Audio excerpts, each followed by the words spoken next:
Happy Sunday semuanya. Selamat hari Minggu. Boleh kasih salam ke kanan kiri semua. Katakan selamat hari Minggu. Happy to see you here. Selamat datang. Welcome home.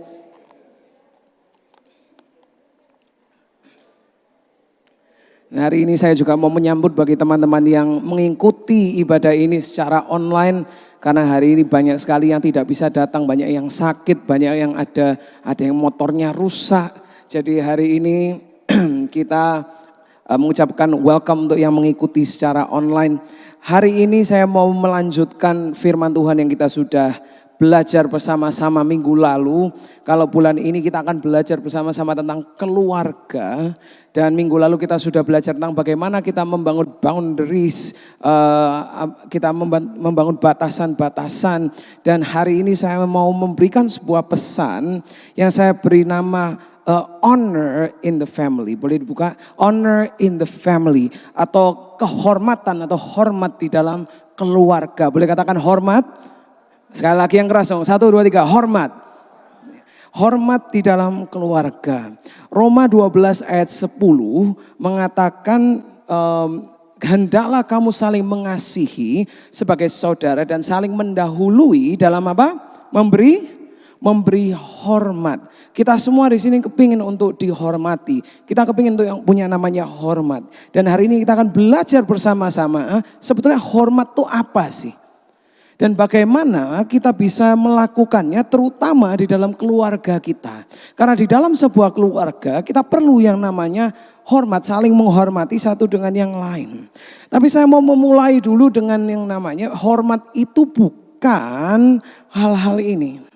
Hormat itu bukan buta, hormat itu bukan pasif, bukan ketaatan mutlak, bukan penghargaan karena prestasi dan bukan membiarkan diri dilindas. Maksudnya apa? Hormat itu bukan buta, itu maksudnya bukan berarti kalau kita hormat kepada seseorang, itu berarti kita setuju dengan semua hal yang dia katakan. Bukan berarti kita selalu setuju. Bukan berarti yang kedua pasif bahwa kalau kita hormat kepada seseorang itu berarti kita diam. Terutama terhadap kesalahan, terhadap penyalahgunaan, terhadap ketidakadilan. Berarti kita diam aja karena kita menghormati orang itu. Jadi kita biarin. Bukan berarti kita ketaatan mutlak yang berarti apapun yang disuruh, apapun yang dikatakan walaupun termasuk yang jahat itu kita lakukan. Karena itu artinya menghormati seseorang. Bukan. Hormat itu juga bukan penghargaan karena prestasi. Bukan berarti sesuatu yang kita cari-cari, yang sesuatu yang kita dapatkan ketika berperilaku baik. Dan yang terakhir, hormat itu bukan membiarkan diri kita dilindas atau diperlakukan semena-mena karena kita merasa itu yang namanya hormat. Jadi kembali lagi, hormat itu bukan kelima hal ini, tapi seringkali kita merasa bahwa kalau hormat itu kan harus taat, mau disuruh apapun harus dilakukan. Oh namanya hormat itu berarti apapun yang dikatakan oleh orang yang lebih tua berarti harus benar, seperti itu. Tapi itu bukan arti dari hormat. Kalau kita belajar bersama-sama di dalam firman Tuhan dan kita gali dari kata-kata aslinya di dalam bahasa Ibrani, dalam bahasa Ibrani honor atau hormat itu artinya adalah kavet. Kavet tapi cara baca kavet. Yang artinya adalah berat atau berbobot. Kalau firman Tuhan mengatakan di Keluaran 20 ayat 12 untuk menghormati ayah dan ibumu itu menggunakan kavet ayah dan ibumu artinya apa? Bobot atau berat berbobot artinya kita mengakui bobot seseorang atau pengaruh atau status seseorang yang artinya adalah kita tidak meringankan atau tidak menyepelekan, tidak merendahkan seseorang. Bukan berarti kalau kita kavet itu berarti aku akui kamu beratnya sangat berat. Bukan seperti itu. Tetapi kita mengakui bobot atau berat dari status seseorang, pengaruh seseorang, peran dari seseorang, otoritasnya yang berbobot. Dan yang kedua kita belajar dari bahasa Yunani yang artinya adalah time. Artinya time itu apa? Nilai atau harga. Nilai atau harga atau sesuatu yang berharga. Terkadang ini dipakai kalau di dalam sebuah pasar harga dari sesuatu. Tapi kalau kita belajar tentang time ini di dalam Roma 12 ayat 10 tadi kita belajar saling mendahului dalam memberi time. Memiliki hormat satu dengan yang lain. Yang artinya apa? Kita menganggap orang lain itu berharga. Atau dengan kata lain kita menghargai seseorang. Jadi kita belajar dari kedua hal ini, Kafet dan Time, bahwa hormat itu artinya apa? Hormat itu menghargai dan tidak menyepelekan, tidak merendahkan seseorang. Itu artinya honor atau hormat. Menghargai dan tidak merendahkan, tidak menyepelekan orang lain atau seseorang.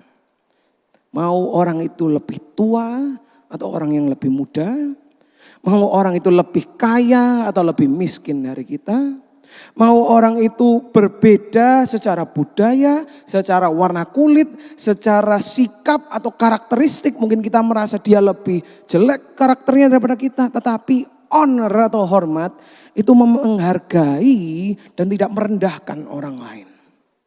Itu yang artinya honor. Bahkan termasuk orang yang kadang mengesalkan, merepotkan, orang yang bebal, atau mungkin kita merasa orang ini kurang ajar, udah menyakiti atau mengkhianati kita, kita pun perlu untuk menghormati mereka. Amin. Pernah ketemu orang yang seperti itu? Yang nyebelin, yang mangkelin, yang ngerepotin, yang bebal, yang seakan-akan kita merasa tidak bisa dihormati orang ini. Tapi hari ini kita mau belajar, kenapa? Karena menghormati orang yang layak untuk dihormati, orang yang bijak, orang yang hebat, orang yang besar itu gampang. Tapi kalau disuruh menghormati orang yang seperti tadi, orang yang kita tidak sukai, orang yang sudah menyakiti kita, orang yang mengecewakan kita, bagaimana kita bisa menghargai atau menghormati orang yang seperti itu? Kalau Roma 12 ayat 10 tadi mengatakan saling mendahului dalam memberikan hormat. Artinya apa? Be the first. Jadilah yang pertama. Jangan tunggu mereka menghargai kita dulu, baru kita menghargai mereka. Tapi firman Tuhan mengatakan be the first one. Kamu yang mendahului untuk memberikan hormat kepada orang lain. Hormat itu bukan soal prestasi, tetapi soal identitas. Hormat itu bukan sebuah pencapaian, tetapi adalah bagian dari identitas seseorang. Dunia ini mengajarkan bahwa kalau kita mau dihormati, kita harus meraih sesuatu, kita harus menang, kita harus menjadi orang yang hebat, melakukan sesuatu yang besar, baru kita dihormati. Tapi firman Tuhan tidak mengatakan seperti itu. Mazmur mengatakan, apakah manusia, ini Daud berkata, apakah manusia sehingga engkau mengingatnya? Apakah anak manusia sehingga engkau mengindahkannya? Namun engkau telah membuatnya hampir sama seperti Allah dan telah apa? Memahkotakannya dengan kemuliaan dan hormat. Engkau membuat dia berkuasa atas buah tantanganmu. Segala-galanya telah kau letakkan di bawah kakinya. Kita telah dimahkotakan dengan kemuliaan dan hormat. Kalau dunia tadi mengajarkan kamu harus meraih yang namanya hormat, firman Tuhan tidak mengajarkan seperti itu. Firman Tuhan mengatakan bahwa kehormatan telah diberikan kepada kita. Kehormatan telah dimahkotakan kepada kita semua. Dan kita semua ini punya yang namanya kehormatan daripada Tuhan. You don't earn honor, you are given honor. Kita tidak meraih yang namanya kehormatan, kita diberikan kehormatan. Dan kita akan belajar bersama-sama, kita bukan lagi mencari dan membuktikan kehormatan kita, tetapi sekarang karena kita adalah orang-orang yang terhormat, kita menghormati orang lain. Artinya apa? Itu menjadi bagian dari identitas kita. Kita menghormati karena hormat itu kita pertama-tama sudah terima dari Tuhan. Dan karena kita sudah dimahkotai hormat, sekarang kita saling mendahului menghormati satu dengan yang lain. Kenapa? Karena bukan cuma kita yang menerima hormat, tapi orang lain juga diberikan dimahkotai kehormatan dari Tuhan. Bukan cuma kita saja yang orang-orang terhormat, tapi orang lain pun adalah orang yang terhormat, dimahkotai oleh Tuhan. Kita menghargai dan tidak meremehkan, tidak merendahkan. Bukan karena apa yang mereka perbuat, tetapi karena apa yang Tuhan telah berbuat. Amin. Dalam kehidupan kita maupun di dalam kehidupan mereka. Hormat itu bukan soal prestasi ataupun perbuatan orang, tetapi bagian dari identitas kita.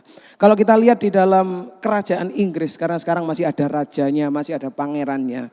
Sebagai bagian dari anggota kerajaan anggota kerajaan, mereka harus memperlakukan orang lain dengan hormat.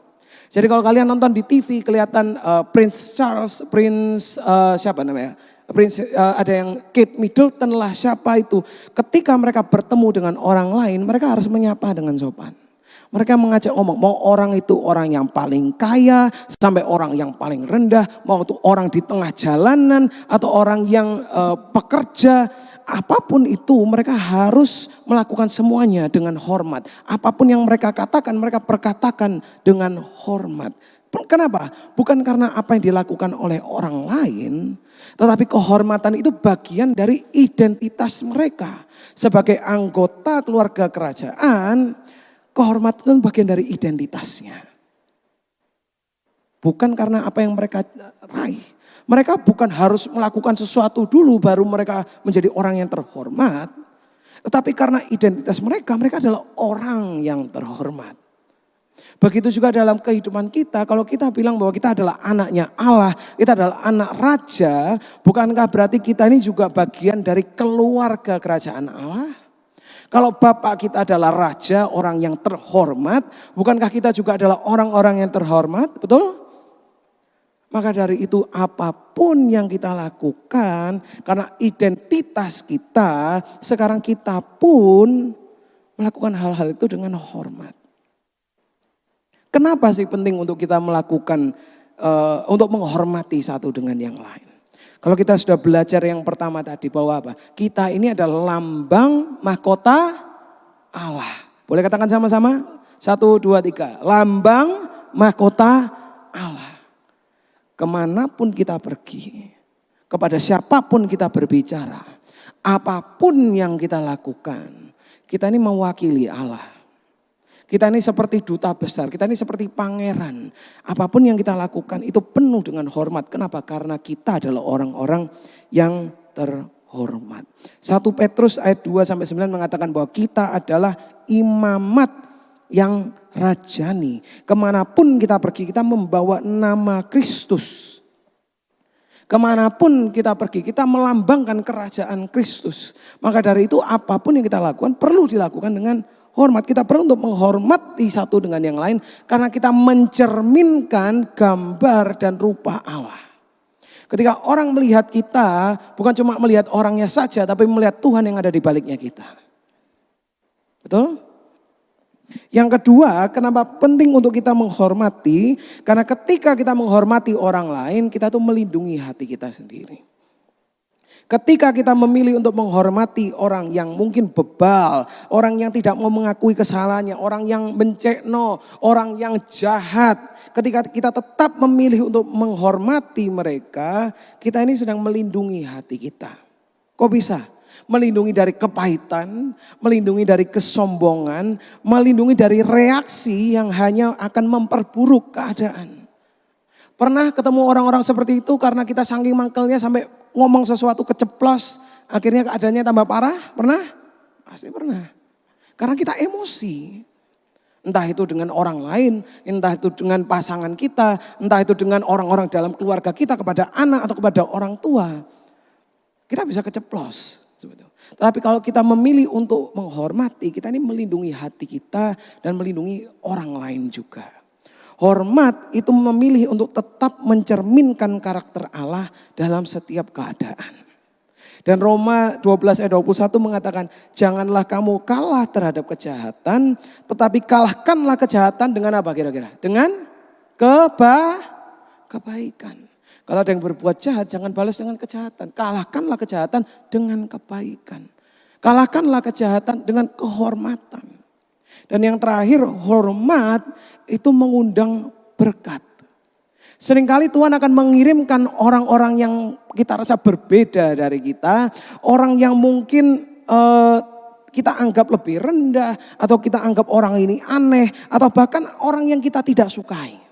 Tetapi justru orang-orang itu Tuhan mau pakai untuk apa? Untuk mengajari kita ataupun membawa berkat ke dalam kehidupan kita. Tetapi karena kita menutup diri kita merasa orang itu lebih rendah dari kita. Kita tidak mau menunjukkan hormat, akhirnya pintu itu tertutup. Kita menutup pintu itu. Saat kita memilih untuk bertindak dengan hormat, berkat itu mengalir. Tetapi ketika kita memilih untuk tidak menghormati, kita menutup pintu berkat yang sebenarnya Tuhan sudah sediakan bagi kita. Sekarang pertanyaannya adalah, kalau kita memang menghormati orang lain, bagaimana caranya kita bisa menghormati? Kata-kata ini terlalu banyak dipakai. Jadi seakan-akan hormat itu disamakan dengan kemuliaan. Seakan-akan kalau kita mau dihormati, itu harus ada kemuliaan dalam kehidupan kita. Artinya kita harus meraih sesuatu yang besar atau jadi orang yang sukses dulu baru dihormati. Tetapi hari ini kita belajar bahwa kita ini perlu untuk menghormati orang lain terlebih dahulu. Tidak perlu menunggu. Pertanyaan bagaimana? Caranya kita menghormati adalah kita menghormati dalam perkataan kita. Boleh katakan perkataan? Sekali lagi, perkataan. Menghormati dalam perkataan. Artinya apa?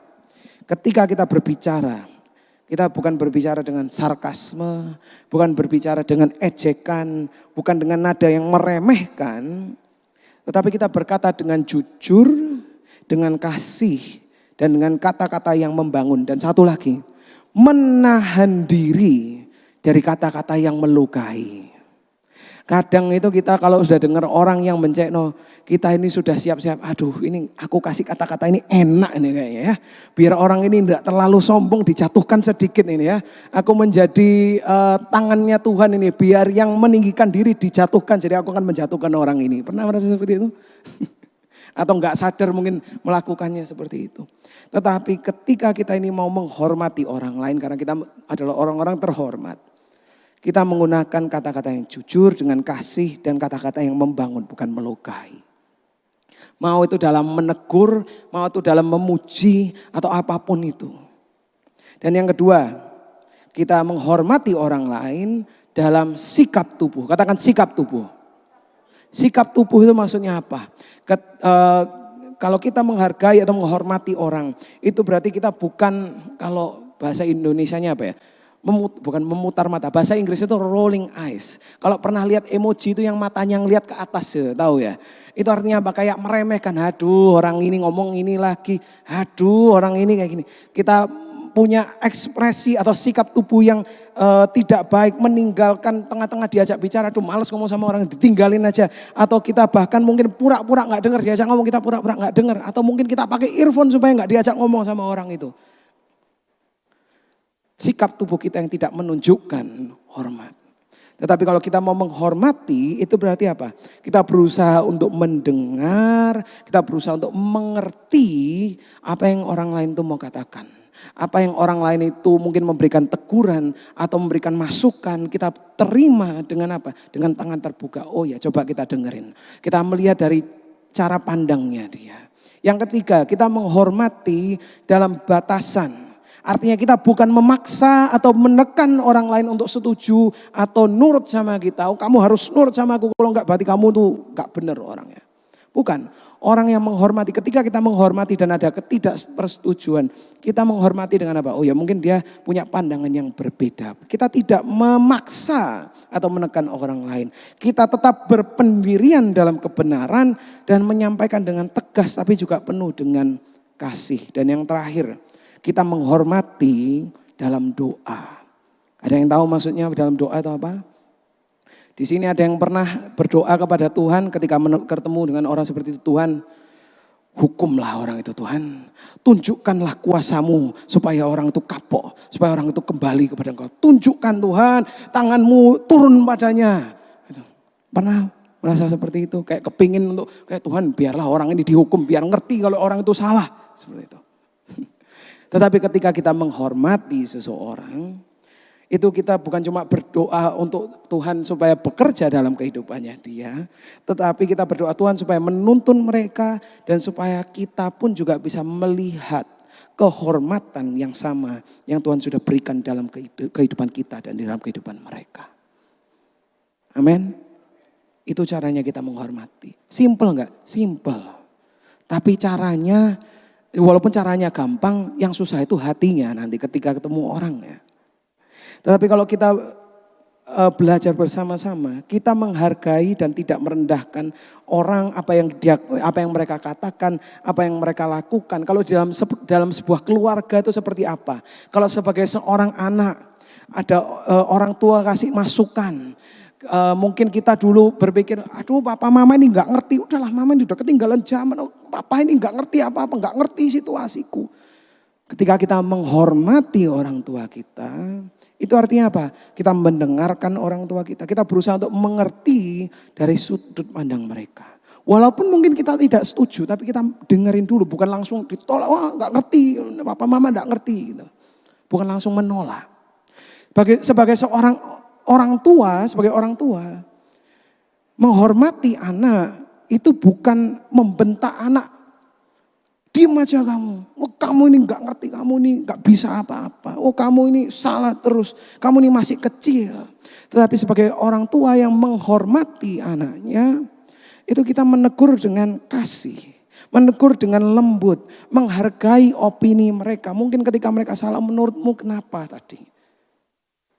Sebagai suami istri sebuah pasangan, kalau dulunya mungkin kita ngomel-ngomel, aduh kenapa sih kamu seperti ini, aduh coba kamu sama seperti dia, kamu menghormati pasangan kita itu berarti membangun dan menyampaikan dengan kasih. Menyampaikan kalau mungkin kita kecewa, ngomong baik-baik, aku tadi sakit hati loh sebetulnya kamu tadi seperti ini. Bukan langsung ngomong, oh kamu ini gak bisa berubah, kenapa kamu gini terus, udah putus saja. Tapi kita berbicara dengan kasih, dengan lembut, kita menyampaikan apa yang ada di isi hati kita. Dan sebagai pasangan yang satunya, kita pun juga mendengar dan membuka telinga dan hati kita. Jangan-jangan kita ini juga salah. Jangan cuma ngomong dia aja yang salah. Kita pun juga bisa salah. Kita saling membangun dan saling terbuka. Dan sebagai saudara satu dengan yang lain, kalau sini punya kakak atau adik, kita bukan memaki-maki, oh kamu ini salah, kamu gak benar, kamu ini anak nakal. Tapi kita menyampaikan dengan baik dan menyelesaikan akar masalahnya. Itu menghormati. Menghormati itu bukan berarti selalu setuju atau harus suka dengan respon atau perilaku mereka. Bukan berarti 100% kita terima semuanya oke-oke aja, enggak. Menghormati itu bukan cuma seperti itu, tetapi menghormati itu tidak merendahkan orangnya. Menghormati itu berbicara tentang perilaku kita, bukan perilaku mereka. Bagaimana kita kalau tidak setuju tapi kita harus menghormati seseorang? Pernah merasakan seperti itu? Bagaimana kita bisa menghormati orang-orang yang tadi kita nggak senang itu? Caranya adalah yang pertama kita perlu untuk mengatur emosi sebelum kita bicara. It's not what you say, it's how you say it. Ini sebuah perkataan yang sering dikatakan, terutama kalau lihat-lihat di konten-konten istri-istri sakit hati semua. Karena apa? Bukan masalah kamu ngomongnya apa, tapi cara ngomongmu itu loh. Seperti itu. Cara ngomongmu itu loh enggak enak. Cara nadamu itu loh enggak enak. Seperti itu. Kalau kita bilang atur emosi sebelum bicara, kenapa? Karena kalau sudah emosi kadang semua itu keluar. Nah, betul? Yang jelek maupun yang sudah dipendam-pendam itu bisa meledak keluar semua. Tetapi seringkali yang membuat masalah itu bukan inti dari yang kita mau sampaikan, tetapi cara kita menyampaikannya. Nada yang dipakai, kata-kata yang dipilih, cara ngomongnya kita, itu semua mungkin yang bisa membuat masalah. Yakobus 1 ayat 19 mengatakan, cepat untuk mendengar, lambat untuk berkata-kata, lambat untuk marah. Artinya apa? Kalau mau ngomong, kalau sudah emosi terutama, dipikir dulu. Jangan keluarkan kata-katanya karena begitu kata-kata sudah keluar, tidak bisa dikembalikan. Tidak bisa kata-kata itu ditelan kembali. Kalau masih di mulut belum keluar bisa ditelan kembali. Tapi kalau sudah keluar, sudah menyakiti, kata-kata itu tidak bisa ditarik kembali. Kita atur emosi kita sebelum kita berbicara. Lalu kita yang kedua perlu untuk mendengar dengan aktif. Mendengar dengan aktif itu artinya apa? Jangan kalau mendengar tuh masuk kiri keluar kanan, lewat. Atau jangan sampai kita belum selesai sudah kita potong. Belum selesai kita sudah berasumsi. Dan kalau ketika kita mendengarkan seseorang, mendengarkan dengan aktif itu apa? Kita mengulangi apa yang dikatakan. Oh berarti maksudnya papa mama itu seperti ini. Oh berarti maksudnya pasanganku tuh seperti ini. Oh berarti maksudnya anakku tuh seperti ini. Kadang apa yang disampaikan itu bisa salah. Seperti yang nomor 1 tadi. Kata-katanya bisa salah, intonasinya bisa salah, cara ngomongnya bisa salah. Walaupun intinya mungkin baik. Jadi ketika kita mendengarkan, kita mulai cerna. Oh ini, apakah ini maksudnya? Jangan cuma masuk kiri keluar kanan. Mungkin di sini, kalau mungkin seorang pasangan, seorang suami nanya kepada istrinya, sayang kamu lapar atau enggak? Lalu istrinya bilang, kamu pikir aku ini gemuk? Kamu pikir aku ini gendut? Ditanyain mau makan apa terus, mau makan apa terus. Apakah inti suami ketika nanya mau lapar itu ngomong bahwa istrinya gendut? Enggak. Tapi ketika salah berbicara, salah berkomunikasi, bisa nangkepnya gitu. Padahal intinya suaminya apa? Suaminya yang lapar sebetulnya. Betul? Ini bukan kejadian asli ini, bukan ya? Bukan hari ini maksudnya. Enggak, just kidding. Tapi kita mendengarkan dengan aktif. Amsal mengatakan, Amsal 18:13, siapa menjawab sebelum mendengar, itulah kebodohan dan kecelaannya. Ketika kita betul-betul mendengar, kita berusaha untuk mengerti, itu kita menghormati orang lain. Kita berusaha untuk melihat sudut pandang orang itu, kita berusaha untuk mengerti maksudnya orang ini apa. Walaupun mungkin intonasi dan penyampaiannya salah. Kita bisa menghormati mereka dengan mendengarkan. Yang ketiga, tegas tapi lembut. Menyatakan ketidaksetujuan kita ini dengan tegas tapi lembut. Kalau kita tidak setuju, jangan menyatakan pendapat kita dengan agresi.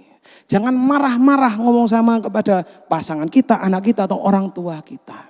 Tapi kita berbicara dengan lembut dan dengan teguh, dengan jujur.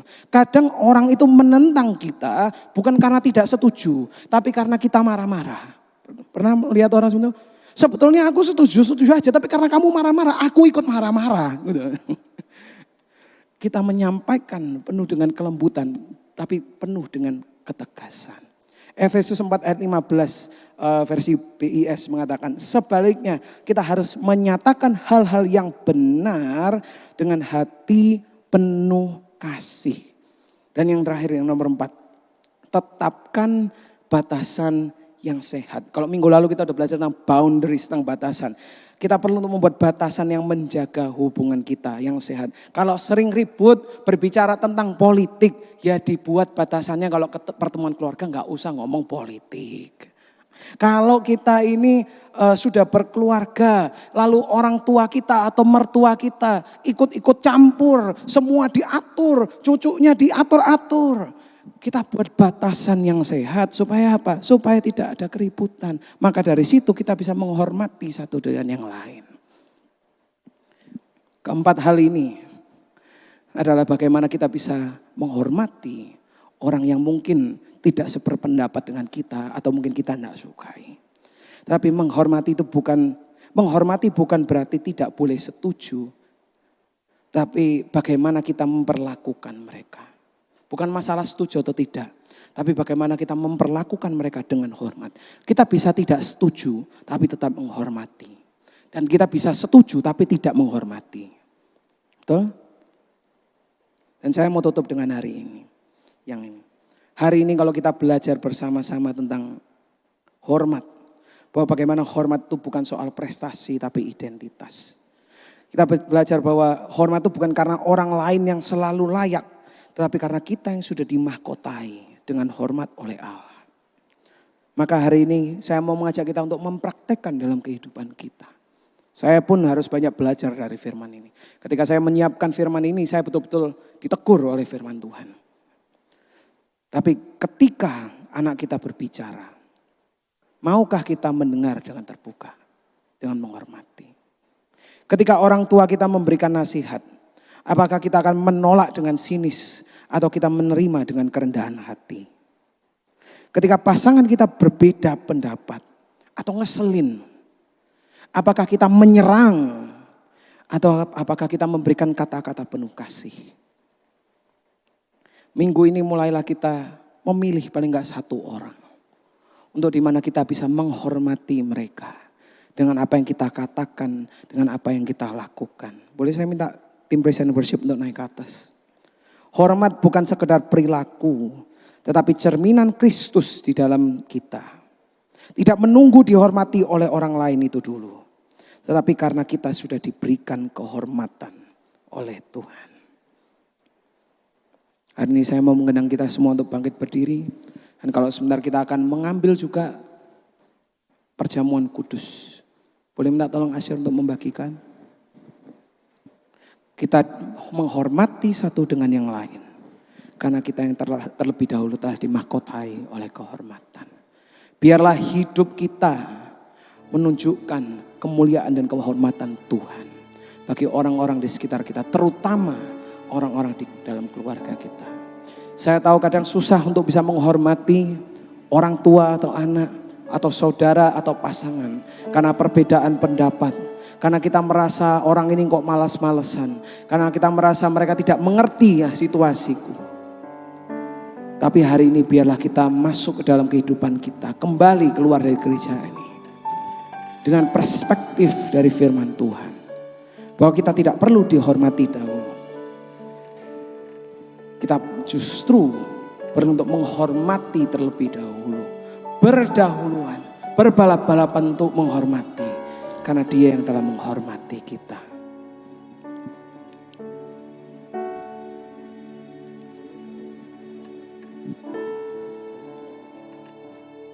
Hari ini kita akan persiapkan diri kita untuk mengambil waktu dalam perjamuan kudus. Dan mari kita nyanyikan satu pujian sebelum kita berdoa.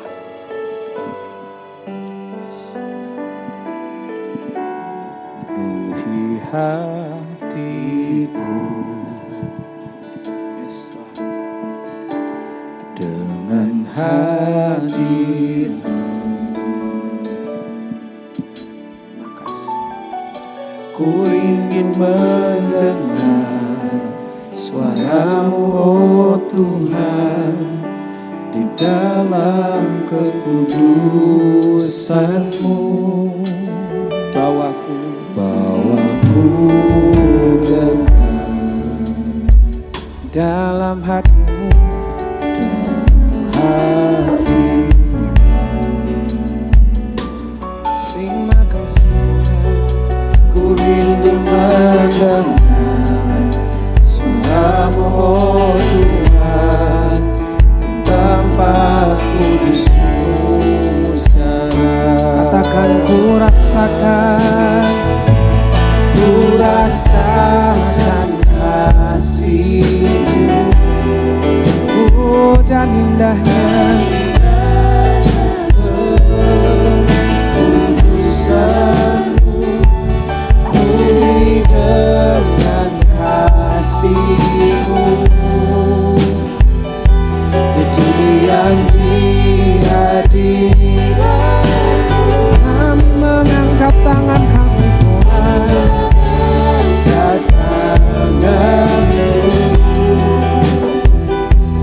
dan ku bersyukur menyembah-Mu, penuhi dengan kasih-Mu,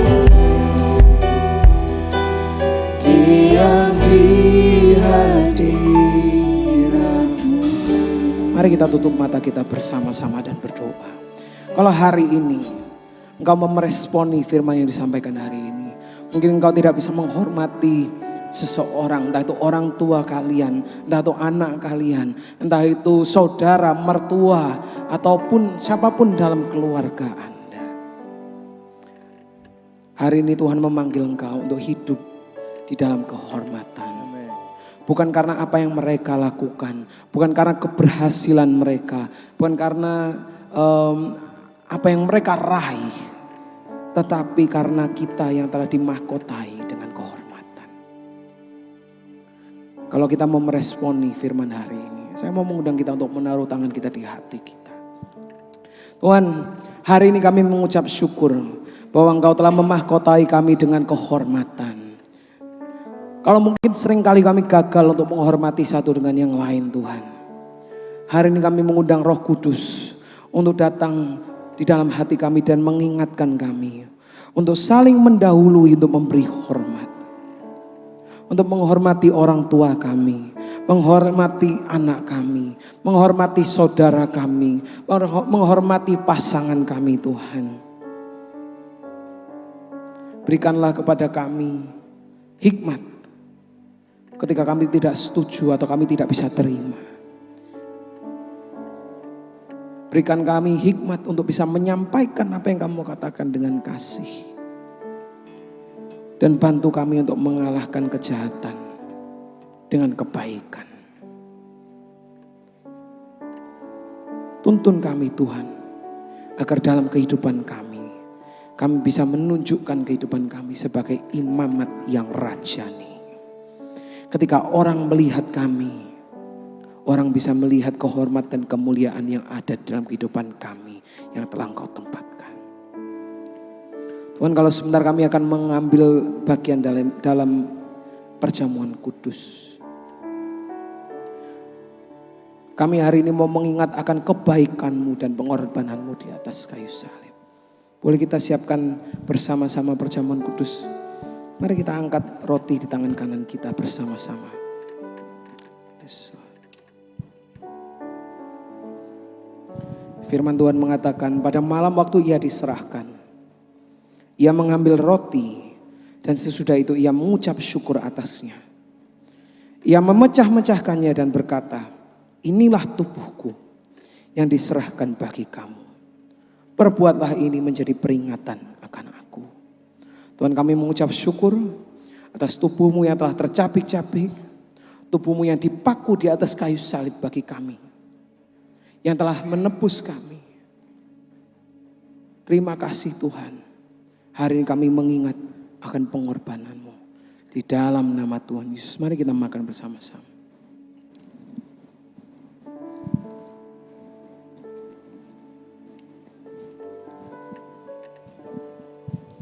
Mari kita angkat anggur tangan kanan kita bersama-sama.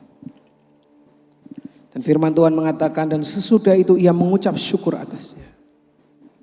Pada malam waktu Ia diserah, Ia mengambil juga cawan sesudah makan. Lalu berkata, cawan ini adalah perjanjian baru yang dimeteraikan oleh darahku. Perbuatlah ini setiap kali kamu meminumnya menjadi peringatan akan aku. Tuhan, kami mengucap syukur atas darah-Mu yang telah tercurahkan bagi kami. Darah-Mu yang menyucikan kami. Darah-Mu yang telah menguduskan kami. Darah-Mu yang menyembuhkan kami. Dan memulihkan kami. Kami mengucap syukur atas meterai dari perjanjian baru ini. Di dalam nama Tuhan Yesus, mari kita minum bersama-sama. Yes, mari kita ambil waktu sebentar untuk mengucap syukur kepada Tuhan. Terima kasih Tuhan. Terima kasih Tuhan.